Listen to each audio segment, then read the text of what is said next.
So welcome, Tom Shrum. So excited that you're here. Regional VP of Sales with Century 21 ALLPOINTS since 2022. Third generation broker, born and raised in Central Ohio, graduated from Ohio State University, bachelor in science, and with a major in real estate. Broker's license obtained in 1979. You've been involved with all facets of real estate. What I love is luxury real estate, including commercial sales, condo development, luxury sales, and management. You sold the largest sale being Westport, Connecticut, 10.5 million. You live in Fairfield County with your wife, Dr. Mary Frances Hamill, who we'll see tonight at the scavenger hunt. And she's now a licensed real estate agent with us. Yeah, she is. Father of 5 and 7 grandkids. So, wow, what a great life you're having here. Yeah, we really enjoy our life, and everything's great, and love being here at ALLPOINTS. So you ready to get started? I am ready. And I know I have some questions here to talk to you about. The first one is, how do you define a luxury home? So every market's different, and I mean, like, every town, every county would be different on how you define luxury real estate, but every market has luxury real estate. So many companies define it by dollar volume, and you'll see some companies say in a certain town that a house has to be over $1 million or over $2 million or $4 million. And then the other way that it's defined a lot of times is they'll take 3 times the median price of the last 12 months of sales. They'll take the median price times 3. So, if it's 500,000, that would mean luxury property would usually be $1.5 million up. And then some companies, just like I said, they just say, hey, anything over $1.5 million, we consider it luxury property. Every town every office in ALLPOINTS would have a different price point as its luxury. So we can always get into that if you have questions about that. So it can vary. So if you're in Greenwich, example, you're probably going to be, a $4 million property. If you're in Newtown, it might be $1.3 million property. So they're all different. But even if you don't quite make that whatever the definition is, doesn't mean you shouldn't be applying a lot of things we're going to talk about today. So it's just selling high-end property is different than just selling what we consider a property in the general market.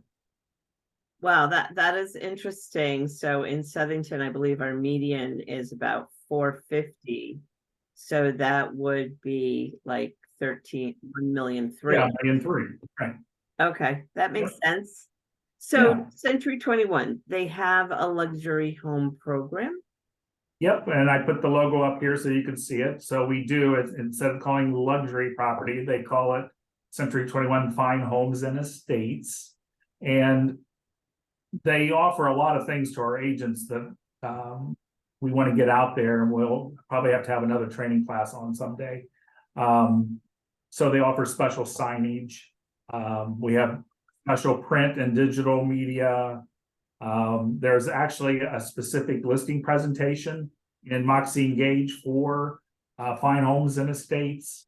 We have listing syndication where we share our listings with the Wall Street Journal. If you have, a high-end property, Rob Report, Unique Homes, James Edition, Madison Global, all these are different ways that we can advertise the property and reach the high net worth individuals. We have our Century 21 magazine, we have a Fine Homes and Estates luxury magazine, and then there are, some of those ads are depending on the price range of the property. If we can get them accepted into the Century 21 program, some of those ads are free and some of them cost money. But all those things we'll go into more detail at another time, but we do have a great program at Century 21. And it's kind of one of those well-kept secrets. Ah, yeah, I know a lot of people are asking for that at the convention we were just at. That was what everyone wanted. So I think they're hearing that loud and clear. So how do you transition into luxury? So the biggest thing is, I think you have to do is have a very focused approach that you want to get into luxury real estate. And can you guys see this slide? Yes. Okay. So the first thing you got to figure out is, who do you already know? Who do you know? And you have to sit there and take everybody's name and really think it through. Who do you know is in a position and has connections to affluent, high net worth individuals? So it could be, we had a friend who was the executive assistant of a CEO of a large insurance company. And one day she called me up and said, hey, this person wants to buy a home, a multi-million-dollar home. Would you like to work with him? So that was my connection to that person. That individual actually ended up buying and selling a home. So we did about $7 million worth of real estate with that one person. But the person who connected me, she was not a high net, affluent person, but she worked for him. She was his assistant. She was his right-hand person. So she made that connection to me. So that's the first thing you need to do, is go through your sphere of influence and just simply think, who would I know that may know somebody or have connections with people? Maybe they work they're a golf pro at the local golf club. Maybe, it could be a doctor that connects with a lot of these people. So that's the first thing. Then I think after that, you need to also think about your significant other. Do they work in a job where they have connections? We got a lot of connections. My former partner's husband worked at CBS Radio, and he had a lot of connections with the TV personalities there. And so over time, being at different parties and things like that, you meet these people and then you connect. And so it's a form of networking, but I think the biggest thing you have to do is focus right on that market and be very targeted on how you're going to approach them. And so a lot of it's networking. It's nothing new. I think it's just some of the things that you're going to do to network. But it's important that you got to go through this first and figure out, who do you know might be in some form of leadership. Could be politically, could be in your town, on different committees, all those things. You just have to think about it, but you have to stay very focused and not just think of it as general real estate. I'm looking for these type of individuals who have connections. So I think that's the first thing you do. And then, Jody, it's networking. Right. So how do you network? I don't think this is anything new, but I think you need to put these type of events on your calendar. So for an example, attend high profile gatherings. So in your town, is there a mayor's gala? A lot of times towns have those type of events yearly. Are there fundraisers at like the hospitals? A lot of the hospitals I know have galas. Are there art shows? What upscale fundraising events are in your town? About a month ago, we went with Emily in Stratford to a very nice event that was a high profile event with the leadership in Stratford out at the lighthouse. So that was a way to connect with people that you may not normally connect with. So hopefully that makes sense. I love the art show idea. And that along that line, when you think about who you know, they may not be people that you realize are at the level that they're at, right? So there's a lot of younger people too. And Well, and that's a lot of it is, that's why I'm saying when I say really analyze who these people might know. That takes some thought. It sounds easier than it is. But do you really understand when you're looking at Mary Smith? Mary Smith, what kind of line of work is she in? Does she work? You know, what groups is she involved with in your sphere of influence? right, You know, in your town. You have to really think that through, and then you have to start developing those relationships so that, again, that they're going to refer you to these people who are, you know, have a lot of money. right. So, and then one of the things is, like you were talking about an art show, I mean, you can host an event if you can host a fundraiser. Nice. You know, you could bring in a high profile chef, maybe a renowned chef, and have a cooking demonstration. But you could have a workshop, or co-sponsor an event with a financial expert and maybe an attorney, and try to connect with some of their high profile people. You know, or you could even consider partnering or co-branding an event.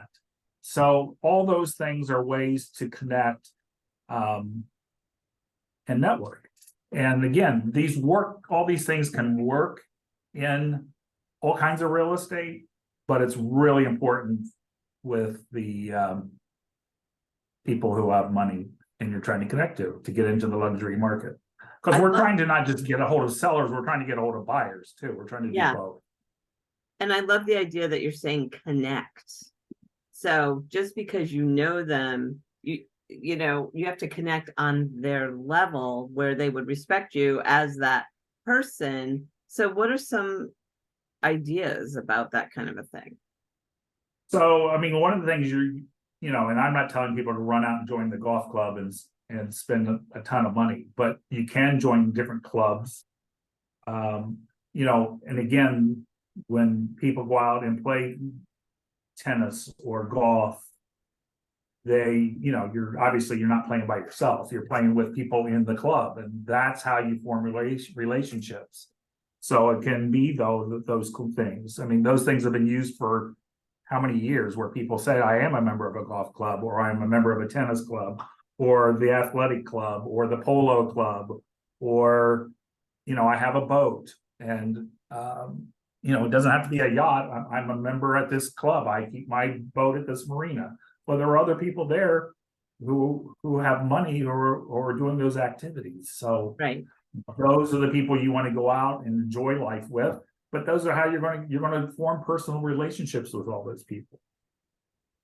I love that. So join clubs and organizations, host an event. Yeah, get engaged in the community. You can be a coach. You could be involved in the local theater. A lot of our towns in Connecticut have local theaters.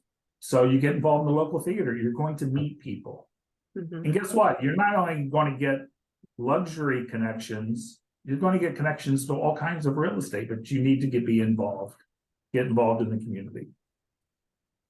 And then another thing you can always do is advertise. You know, there are local publications. Everybody's seen Connecticut Magazine, and they'll have like Fairfield County, Connecticut Magazine, things like that. You can advertise in some of these publications, websites, all those things you can advertise, newspapers, there's financial journals, all kinds of ways to reach people. And those things you should consider. I don't think they're as effective as all the other things, but I think they are important to consider. So you can publish a blog or an article on luxury real estate topics. You can, like I said, you can partner with private bankers, wealth managers, attorneys, interior designers, and you can set up like a team of experts. You can hold, like I said, you can hold a seminar. But when these people meet and they're the private bankers talking to somebody about real estate, they can say, let me bring the person in who I trust. They bring you in. Nice. Same thing with the wealth managers, the attorneys. You need to go have private conversations with these people and tell them what you're trying to do. That you want business and you're an expert in this. And then part of this whole thing is you'll need to get educated on how to work with high-end clientele. So, and then the other things you can always do, you can send people think you can't, but you can send personalized letter or marketing materials to homeowners in the areas that you're targeting, telling them that you are an expert, in this market. Now, some people will say, well, how do I say I'm an expert? Well, you just say you're an expert. I mean, there's nothing that says that you can't be a luxury homes expert by just saying so. So you just say, look, this is what I do. And then we would help you, love to sit down with somebody and help them formulate all that and say how to say it. And you can even make cold calls or warm calls to people. Earlier in the year, I talked to an agent who was doing cold calls and he came across a listing for it was over $7 million. And nothing's happened with it so far, but he did it from a cold call. Nice. And, those things happen. So, it's funny. I did a contest to guess who the famous chef in Madison is with people that were part of a group I was connected to. And I ended up having all these chefs start following me. So yeah, see, that's exactly how it all happens. I know somebody who owned a restaurant and through their restaurant, they met everyday people, but they ended up getting a $3 million listing through somebody that they knew from the restaurant. So it doesn't mean you have to be out there driving a Rolls Royce dressed in designer clothes. Doesn't mean you have to go out and spend $100,000 to join a golf club. Doesn't mean you have to do all these things. It's trying to think about and be focused on who you can make connections with that have ways into this community. So that it's just being laser focused on that. That's right.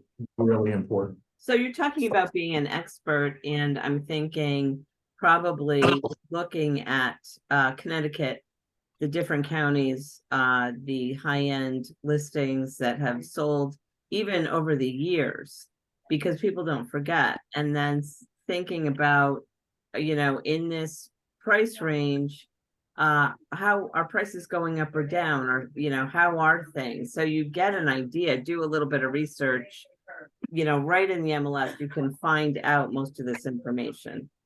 Exactly. And it used to be tougher. It's so much easier now with Smart MLS. For example, we'll use down Fairfield County way. It used to be that Greenwich, well, they still have their own MLS. Greenwich, Darien, New Canaan have their own MLSs. But they used to never put anything on Smart MLS. Yeah. Before it was Smart MLS, it was whatever it was called. They never put anything on it. They kept it just into their MLS. Now they've learned it's important to put on Smart MLS. So 99.9% of that information is now available on Smart MLS in all those markets.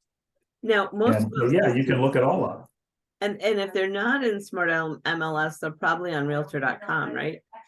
Yep. Or their websites. You could go to the websites. Yeah, I mean, everything's shared through IDX. So, yeah, nothing's hidden like it used to be. Right. They tried to, keep that separate, and it's not anymore. And they've learned that it's to their clients' benefit, to their sellers' benefit, to put it out there to the whole market. Nice. So, yeah, so that has changed, and it's to the betterment for all. So, so that's how I would try to get into the luxury market. And this is not something that happens fast. It happens slow over time. Right. So it's like the long game. You're in it for the long game, and you have your ear to the ground listening for that opportunity, so you can focus. Exactly. Yep. What kind of expectations do high net worth clients have? Well, probably biggest expectation My slide, there you go.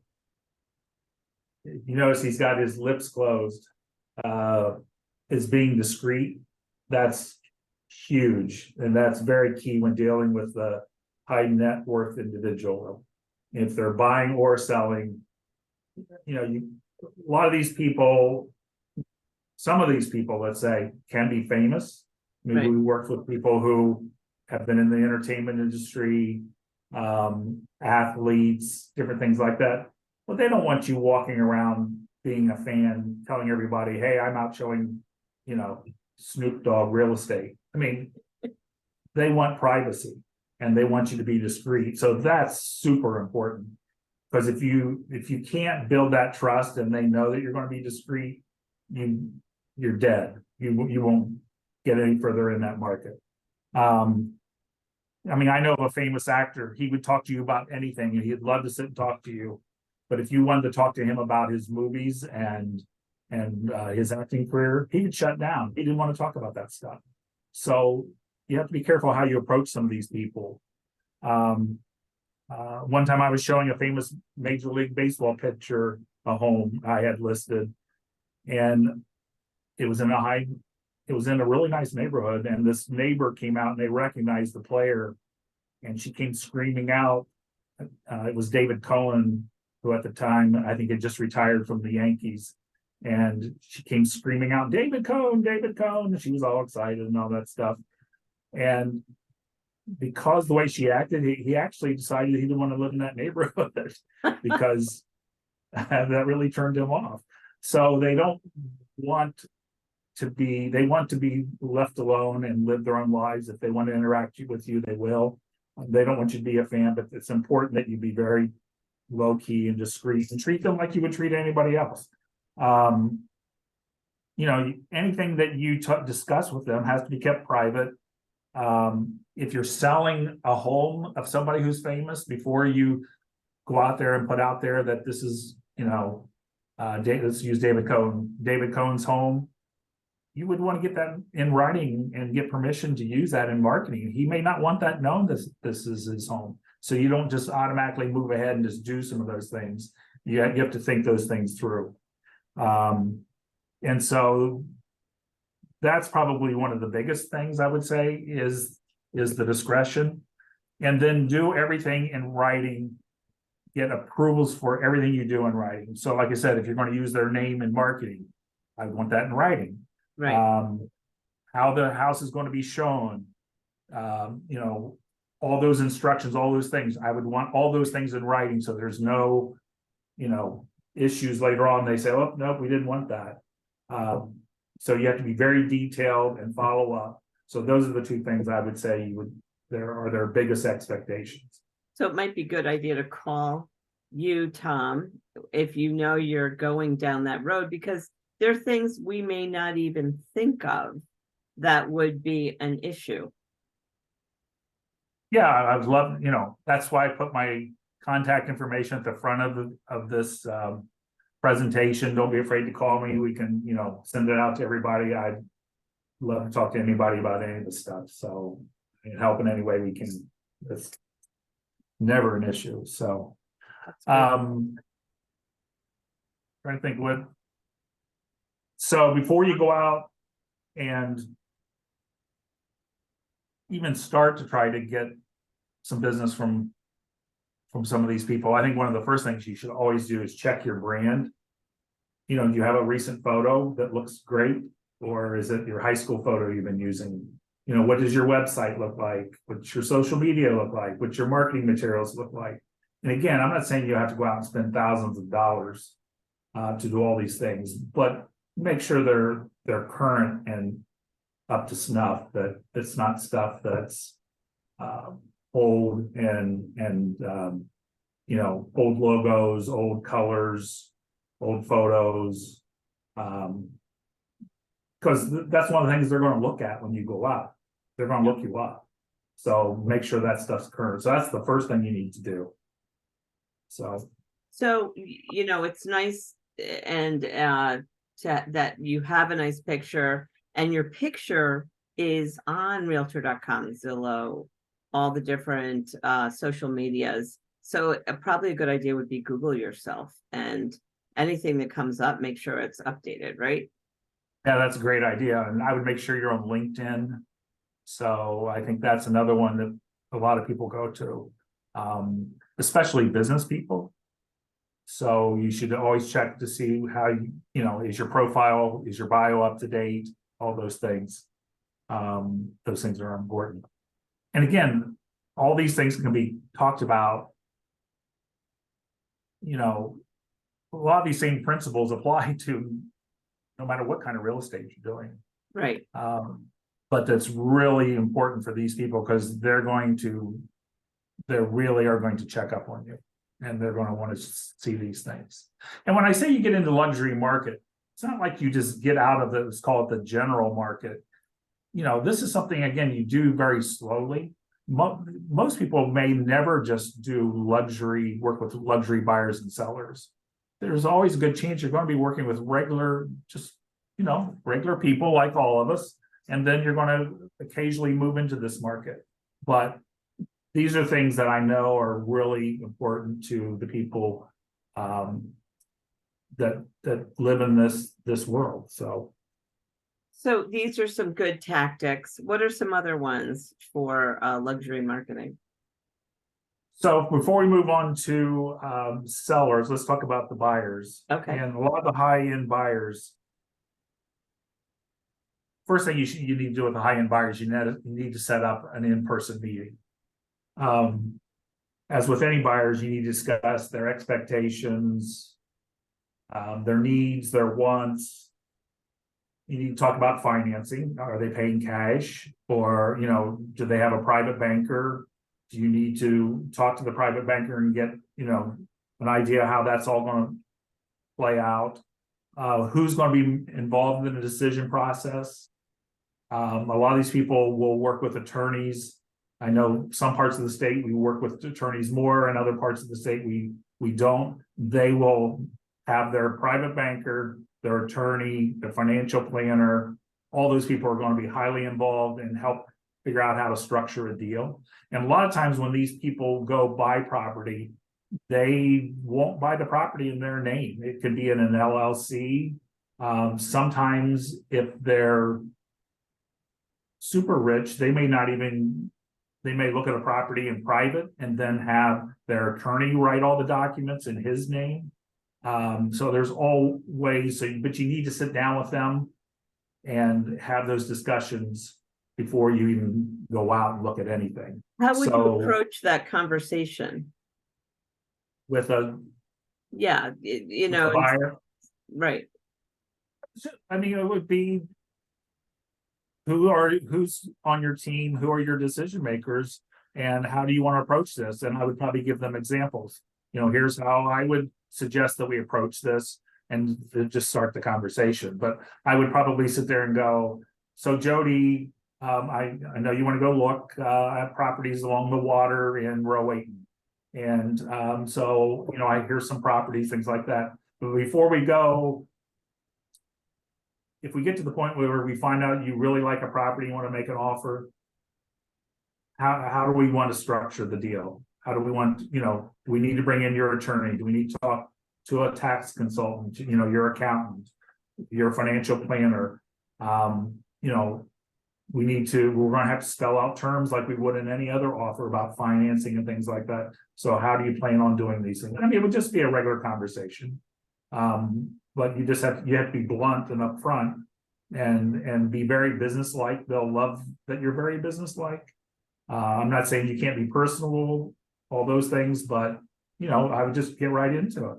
Right. And they'll appreciate that, especially like CEOs, business people. Mm-hmm. That's how they want to be treated. Great. That's how I would do it. Does that mean that there's somebody else might have a different way of handling it? Of course, everybody's got slightly different style, but I would just jump right into that. That makes so much sense. I love it. And you would have them sign the paperwork. How would you approach that? Yeah, no, I would be just the same thing. Look, if you want me to represent you, the state of Connecticut says we need to do this, and here's what we need to do. And then you're going to get into more of the discussion of what they're looking for, just like any buyer. Mhm. The one gentleman I had who was a CEO at this insurance company, he wasn't sure how long he was going to be in Connecticut. So one of the discussions we had was what kind of property he should buy. And so I guided him. I said, I think you need to go buy a property on the water, direct waterfront. And he was saying, well, why? And I said, because it's more unique. And if you want to resell it, you're going to have a lot less competition. So if you go out and buy a McMansion on 5 acres, you know, how many towns have McMansions on 5 acres in the state of Connecticut? So he focused, actually, it was a house in rural Wayton. I think he paid 3.2 million for it. He actually never moved into it. About 90 days later, he walked in my offices and said, I took my golden parachute, sell the house. Wow. And, Oh my God, he never moved in? He never moved in. We managed it for him for like 90 days and then never moved in, told us to sell it. And I think we still, after even our commission, we made him like $150,000. Nice. And he netted an additional 150, so he didn't lose any money. Of course, that always makes you nervous. But the whole point was I tried to advise him on maybe where he should go, on what kind of property he should buy. And so it'd be no different than anybody else. It's just a different price point.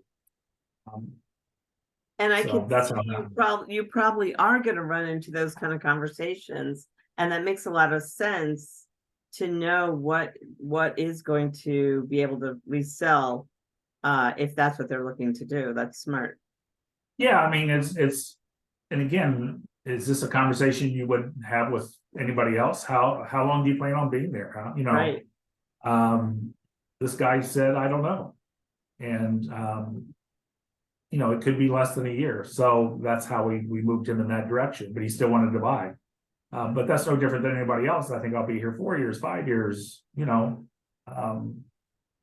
so again, it's the same things. It's just at a different level. I hope that makes sense, but That makes total sense. And the other thing, do you preview the properties before you take a buyer through? I think it can depend on the buyer and how much availability they have, and really what understanding you have of how specific they are. I mean, if you can get very specific of what they're looking for, I think they would appreciate that. I think if some people have the time, or maybe their significant other has the time to go out and look, and so they're not as time sensitive. But some of these people have very limited time, and they might say, look, you have me for an hour, so you better show me what you think I really am going to like. Other people some people will take days with you, and go out and look at all kinds of property.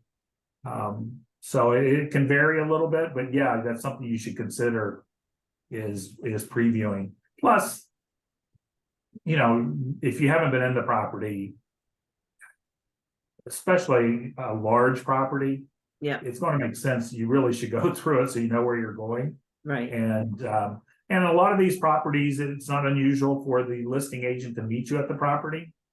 You need to talk to that listing agent and have an expectation of who's going to do what. Some people don't want to be followed around. Some people do not want a guided tour, as far as a buyer doesn't want that. Some sellers will demand it. And part of it could be for security reasons. There could be, things of high value sitting around and they just want to protect. And some of it's just, they want control, which, everybody wants control. But you should really have a good conversation with the listing agent if you have the buyer on how that's all going to be handled. And talk about that up front. So, but I think previewing smart, just like anything, if you don't know the product, it's hard to sell it and show it correctly. So, right. What about the fact that we are in a limited inventory? Right. Yeah, and that, right now in Connecticut, that makes it I guess, a little easier in a way, because there's not as much to look at. I think down in Florida, they have a lot more inventory right now, so you might need to be a little more selective, and try to figure out exactly what the buyer's trying to do. And when we talk about all these things, we're not talking about just Connecticut, we're talking about Florida as well. Right. And that, because I know down there in those certain areas, my understanding is there are some really popular areas for a lot of the entertainers coming out of Nashville and down there in the Panhandle, so Nice. which is a lot of fun. So one of the things I think that is a little different with luxury property versus property in the general market. A lot of times when people go out on listing presentations in the general market, they try to go out and meet the seller and do a CMA and do everything at once. The one-stop, listing presentation. Mm-hmm. I've never seen that work in this market, and I can't believe it would. If you're allowed to meet the seller, and sometimes you can, and probably 90% of the time you can, unless it's somebody very well-known who may live in another state, maybe be out in California or something, doesn't live here full-time. You really need to try to meet the seller in person, and you need to go look at the property. You've got to do that before you even try to come up with a marketing plan and pricing. And I know, like I said, we try to do a lot of one-stop stuff. Or that's taught a lot, in our markets. So don't do that with luxury real estate. Okay. So, So first, visit the you gotta property remember first. it's much easier to determine the value of a 4-bedroom colonial Yeah. on, a quarter acre. You could be going out to a house that could be, 20,000 square feet, 10,000 square feet, have all these unique features, and you don't even know if you can find comparables. Right. So it's just a different animal. And you may need to work with an appraiser. You may not be able to come up with value. You may Right. have to we may have to go out and hire appraisers to help us put values on things. So you can't just walk in, say, I'm going to get the listing, throw it on MLS, put a sign in the yard. Right. That's just not what you're going to do. Yeah. Yeah, I So, can't even imagine, there are so many ways to price properties. And with luxury, I'm assuming, depending on how expensive it really is, sometimes, like, for example, Greenwich, you have to stay in Greenwich, right? right. But if you were in, say, Stamford or Rowayton, you may not find comparable properties because they're not as, they're not as big area. Like you have North Stamford, and then downtown, and I'm not even sure where the luxury would be, but I'm thinking there's got to be pockets where it would be very difficult to price something in that town. And I'm saying that because I've helped agents that had a hard time having a one-off luxury property where they probably are the most expensive property in the town. So now what do you do? Right. Well, that's what I said. So sometimes you have to, obviously we have to go through the tax records. We have to look at, sometimes you have to move out of town to try to compare, especially sometimes you can sit there. Let's say you're pricing a house on the water in Branford, and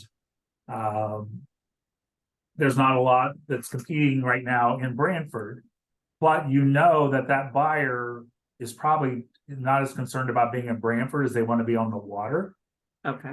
So then I would look in Madison, I would look in Guilford, I would look, all the different towns. I might even look down into, Fairfield, Milford, different places to see if there's anything similar, knowing that one town might be preferred over another. But if somebody's looking on the water, they're probably looking, it's more important they're on the water than they are stay in that town. That makes sense. So I would look at all of that and then try to see how we fit into the market. But some of the problem you're going to run into is some of these properties are just so unique and have such unique features that it's hard to put a price on. And that's where, again, we have to, you know, get some outside help. We can't always price everything. And I think that's important to understand too, is you don't have to always know all the answers. We just have to know how to get the answers. So, you know, an appraiser, a good appraiser always comes in handy. So, and then after you visit the property, you need to develop and present a written, detailed marketing strategy, plan, and budget. Now, a lot of times we do marketing plans. We have marketing plans in our CMAs or canned marketing plans. I'm not talking about one of those marketing plans. I'm talking very specific for the property. And probably one of the first things you have to think about before you even come up with the plan is you have to think about the lifestyle that this house is going to, what kind of lifestyle is it going to draw? Who's going to want to live there? What type of buyer? What type of person? What type of personality? What are the features that draw somebody in? And then you'll start slowly figuring out your plan. So an example of that would be, we had a developer who was, it's called Canfield Island in Norwalk, and he was going to build 5 homes on this island. And so we met with him ahead of time and started talking about, you know, we knew what was nearby. There was there's a golf club nearby. You can see the water. It's surrounded by, you know, water, things like that. You know, there's boat clubs nearby, things. So those things are very obvious. But then we started talking about things that those kind of buyers might want in a home. And one of the things that came up is it should be gated so that there's control over who comes in and out of the property. And so those 5 homes, that became a gated community. And somebody else I think had started marketing the property before he even bought it. And they had one name on it, and we decided that wasn't great marketing. And then we started putting together, there was a golf club. There's a golf club down there called Shorehaven Golf Club. And so we called this Shorehaven Estates. So there was a connection. And so this whole thing started developing about what kind of lifestyle these people would want to live. So you need to start thinking that way before you start coming up and saying, okay, I'm going to do this. I'm going to do this. I want so much money. You know, we had to come up with the whole idea of where this whole project would go. So that would be an example of really thinking through the marketing plan, not just saying, I'm going to put a price on it. I'm going to put it in, you know, ad in the paper. I'm going to put it on the internet. I'm going to throw up a sign, but really think about who would be drawn to this property. And that takes time. And sometimes it takes more than one person to do that. Right. And usually it is a team of people. So, and it could be somebody like yourself, Ryan, myself, the listing agent. You all go out, you take a team of people, Right. You know, and go out and visit the property and really get to know the property and look at it and start throwing out ideas in a private meeting without the seller, coming up with all this stuff. So those things are, I mean, that's what's going to spur the whole marketing plan and the whole budget. So it's very similar to new construction. So you're really coming up with an idea, who is going to buy the house, where do they live now, what is their net worth, Yep. and then what is their lifestyle probably like right now, and Yep. you know, who would be attracted to this, and that then you can brainstorm it, figure out a budget, and so tell me more about the budget. Would you be expected to shoulder that? Okay, so, well, I mean, if I was coming up with a budget, the first thing I mean, I would probably sit with our management. I'd sit with Ryan, myself, or whoever, your manager, and start talking about what we think the seller's expectations might be. and talk about some of the things we think that we can do to leverage this listing into more business. And that's something people kind of forget when they're budgeting, in my opinion. They talk about the things that they know are the hard costs. I got to get a sign. We got to do a website.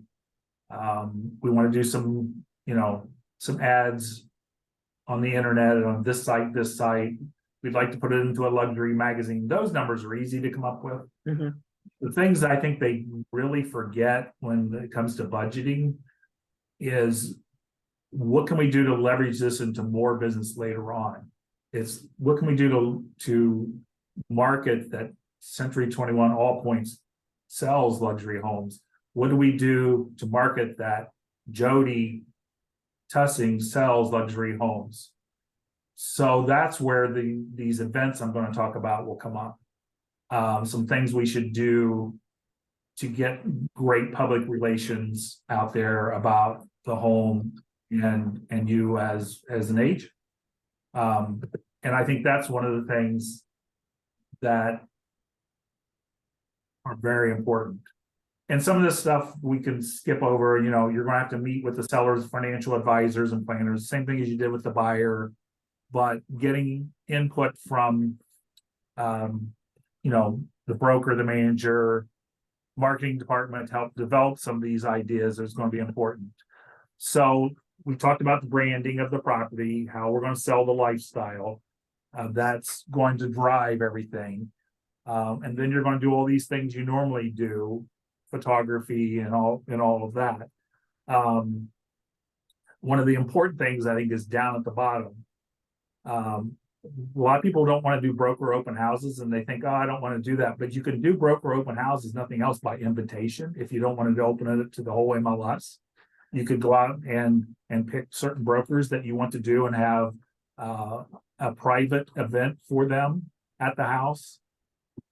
They're going to love that as far as feeling that they're special and that that they have high-end clients. Right. You can organize private showings for your own people in your network. Even if they're not buyers, they can be people who know people. Mm-hmm. And then you can craft these exclusive invite-only events. So we had one where we got with Connecticut Magazine and a high-end lighting plumbing company that did a lot of work. We did an event in one of the houses. Wow. And then they invite all of their people, all their connections. You have all your connections. Everybody gets to meet. These are how things happen. And these are people who then talk to somebody else. Next thing you know, they have a buyer for your home. Or next thing you know, they know somebody who wants to sell their home. So again, it's networking. But a lot of times these things aren't always done on just, $50. It's not like you're bringing in a tray of fruit and some cookies. You're talking about having a cocktail party or whatever. And then the magazine that we worked with, of course, what do? They take all the pictures of, the 6 people in a row that are there that night, all the different shots, everybody around the bar or at the buffet table or chatting, and then they put it in their magazine and then they have a little article about it, or it goes into the local newspaper. Those are the things we don't do most of the time, and those are the things we don't do, thus we don't leverage the opportunity we have to sell and work with luxury people. To get your and that's name out really there. important. Yeah, I totally agree. So what you're saying is once you decide this is an area you want to go, be prepared to spend the time, do the research, and make sure that your online profile matches what it is you want people to see when they go and check you out too. Yep, you have to do all of that. And some people right away, when they're thinking budgets, they think, well, that means that we have to pay for everything. And that's not true. There are many people out there, if you sit there and you explain to them what we're trying to do and the benefits to them, some of these people will front the money themselves. Right. Or if it sells, we can reimburse them for part of it, or we can share in the cost. That's again why people like Ryan and Kelly are involved up front, so we can talk about all those things. You know, how are we gonna structure the commission? How are we gonna structure the budget? How are we gonna pay for the budget? Yep. And so all that stuff has to be talked about. And so that's why it all goes hand in hand of, you know, we've got to come up with our game plan, our rough game plan, and then how are we going to, you know, how are we going to strategize and what are the exact steps. You know, but yes, we're going to do all these things. Brochures, you don't do a simple brochure. We go out and get some very high quality brochures. You can get them right from online, Express Docs and different things. Has some beautiful brochures and very high quality. They have postcards that you can mail out, very high quality. But yeah, there's a little expense to it, but that's what these people are going to expect. Yeah. If you don't want to go to that expense, then don't even attempt to get into this market. Right. Because you're going to have to front some of the money. So somebody is. Right. So that's and then, you know, I think I even have staging up there. Yes. You know, people say, well, what do you mean you're going to have to stage? It's some high-end property. But that doesn't mean it's staged properly for a showing.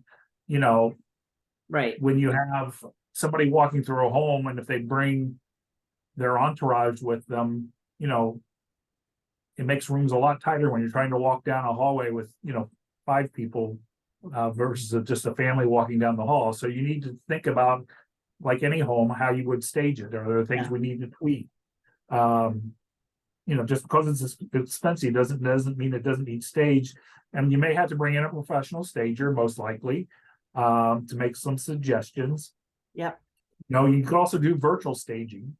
And you need to talk about all those things. So that's all going to be part of your marketing plan and all spelled very specific on how we're going to do all that. High quality photography, not you going out with your iPhone and taking a photo. You know, and you're going to have to look at property websites, just all kinds of things. So, and it has to be high quality because your seller is going to be associated with this house and they want the best. So that's why I think it's okay to talk about it with them. Oh, yeah. Yeah. So people say, so what else, you know, what other advice we have? And these are just some things real quick. Start small, take baby steps. You might be dealing with what we would consider the lower end of your luxury market at first. Do you get in? So let's say, you know, if it's a $1.2 million market, you might be things that are $1.1 million or $1 million and slowly moving up. Doesn't mean you jump in and you're going to get the best, highest, biggest listing on the market right away. You need to take classes. There are classes on, you know, C21, the university on C21 that you can take. You know, I'm going to look and see what other classes we might be able to offer. I think that would be great for everybody. You had brought up, Jody, about understanding the pricing strategies, the dynamics of the market, and how we can look all that up on MLS. And, you know, start looking at seeing the buyer behaviors. You know, what are buyers, the properties are on for a certain price? What kind of offers are they getting? How long houses are on the markets? It's again, no different than any other market. But if you're not familiar with it, you need to jump into it and get familiar. And then you need to know the neighborhoods that are the high-end neighborhoods on whatever market that you're in. You know, just like anything else, what properties are available? What are the market conditions? What are there issues in that market? Do I have to worry if it's on the water? Do I have to worry about flooding? All those things. People are going to want to know all that stuff. And you already brought this up, have you toured the properties? Do you know them? Most agents in that price range have no problem with people previewing property and taking brokers through. And you just don't do it on a whim. You have to set up an appointment in advance to do it. And like I said, you have to maintain the highest level of discretion, highest level of ethics, professionalism. all those things. And I know Ryan, Kelly, PJ, yourself, you're always preaching the next one, stay persistent and consistent. That's how you become successful in real estate. And it might take longer to establish yourself in this market, but you got to stay with it if that's your goal. And you have to be really patient and understand that some of these transactions can be really complex and take time to put together. So that's important to remember. And more than anything, if this is something you want to do, you have to figure out a game plan, a business plan. Something we're going to be all doing soon is talking about business planning. And you know, it's no different. How am I going to transition into this market? How am I going to get more high-end listings? How am I going to enter that market? Who do I know that can help me? And then you network with those people, and you can be successful. You can sell a lot of real estate, and there are people this is all they ever do is sell high-end real estate. You see these people on TV, on these TV shows. Well, that's not all made up. There are people that's all they do, and they make a good living doing. You know, it's funny because I know a few of them and they don't start out doing it. So it is a strategy. And then one Right. to another, next thing you know, they own San Francisco. And that's the one thing I didn't even bring up on some of the marketing. When we talk about public relations, you know, there are, you talk about leveraging an opportunity. There are TV shows that are looking to feature properties on TV. And that's part of the public relations. You submit some of these properties to those shows, even if your property sold 3 or 4 months ago. You're trying to leverage that so people start recognizing you as the expert. And it doesn't even have to be a national syndicated show. There are shows in New York who talk about, I've seen them on TV, that are talking about properties in Connecticut or in Florida, or in, you know, Rhode Island or Massachusetts. That's what the show's about. So we, you know, those are things we should try to take advantage of, those opportunities. So I love it. Yeah, and I think that it could be your next person that you meet. You don't know where it's going to come from. Once you start thinking about it, then you start recognizing opportunity. yes, you know, and it can be as little as, I know of a situation in the company right now where somebody had a buyer lead come in, and they now have a listing that's almost $1.3 million from that buyer lead in our company. Right. So you never know where it's going to happen. You know, everybody thinks it just has to be magic, and it's not. It's hard work and taking advantage of the leads we get. So That's a good point. I love this. Let's open up for questions. Anyone have any questions for Tom?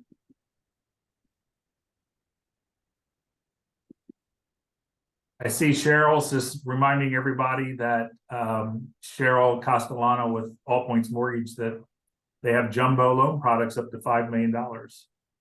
And she works with the financial advisor, accountant, attorney to structure the loan. So, I mean, she's just saying the same thing we've been saying, is you're going to be working with a team of people. And so that's important to, you know, connect with those people up front. They're going to make your life much easier and the deal go much better if you have a great relationship with them. And so that's a really good point. And you know, you might want to create some posts that talk about those kind of things. You never know who's watching. So I was going to tell everybody real quick, and I know the hour's basically up, but real quick, we had a property in Westport. It was an estate, and it was right on the Long Island Sound. the property, the house itself was nothing to speak about. It really was about the land. And it was basically landlocked. On one side, there was a beach, a public beach. On the other house side, there was a nice home. And so when we looked at it, it was like, okay, who's going to want to buy this property? Well, it was probably one of these properties that was going to be knocked down and the builder was going to build on. But we said, you know, when we analyzed it, the real buyer for this property is the neighbor. He's going to want to control this property. So how do we force him to pay top dollar and try to control the property? So that's that whole thing of trying to start with who's the buyer for it, and what would they do with it. And so we decided that we should do a closed bid process where anybody interested in this property has to have a bid in by a certain day, sealed bids. And we had very specific instruction sheets of how it had to happen, what kind of money they had to have. You know, the checks had to be delivered with the offer, a deposit check. And I think we listed the property just under $10 million. And this is the sale for 10.5. And so the bids came in, and the first bid we opened up was like 3 million. And we knew he was a developer. The next one was like 5.5 million. We had another bid come in, you know, 6 million, another one, 5 million. The neighbor bid 10.5 million. And he bid 10.5 million because he didn't want to lose the house in control. He paid $500,000 over asking price. And of course, he doesn't know to this day that he probably paid twice as much as he may have had to pay. But it was the whole thing of, let's figure out who the buyer is and how can we make them take action and pay high price. So that's just an example of brainstorming and, you know, thinking that through before you throw it on the market. So, you know, give it some thought. Just don't take a high-end house, list it real quick and throw it out there. Let's think how we can do best for everybody, including yourself. So that's just a fun example. Great strategy. That is very cool. And that's another point. Sometimes the top properties are not so great. You know, it is the future use that you see there. Exactly. And to this day, this guy still hasn't done anything with the property. It's still sitting there, just probably falling apart, the house. But he has control over it, and that's what he wanted. Right. So excellent. Well, this has been great. I learned a lot. Thank you so much. And it was fun doing this. yeah, we'll have to do it again. And, you know, maybe next time we'll get Century 21 to do it with us. I'll tell you, they do have a lot of tools and they will help us. The marketing department, if we have something that's really high end, will definitely help. And another thing, as you were talking, I was thinking a lot of these big commercial buildings are owned by people that have money.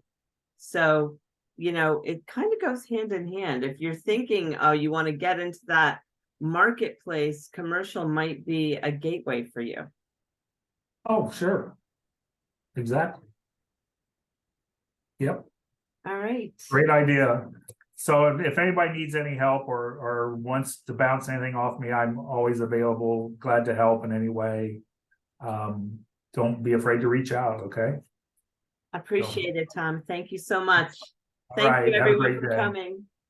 Bye.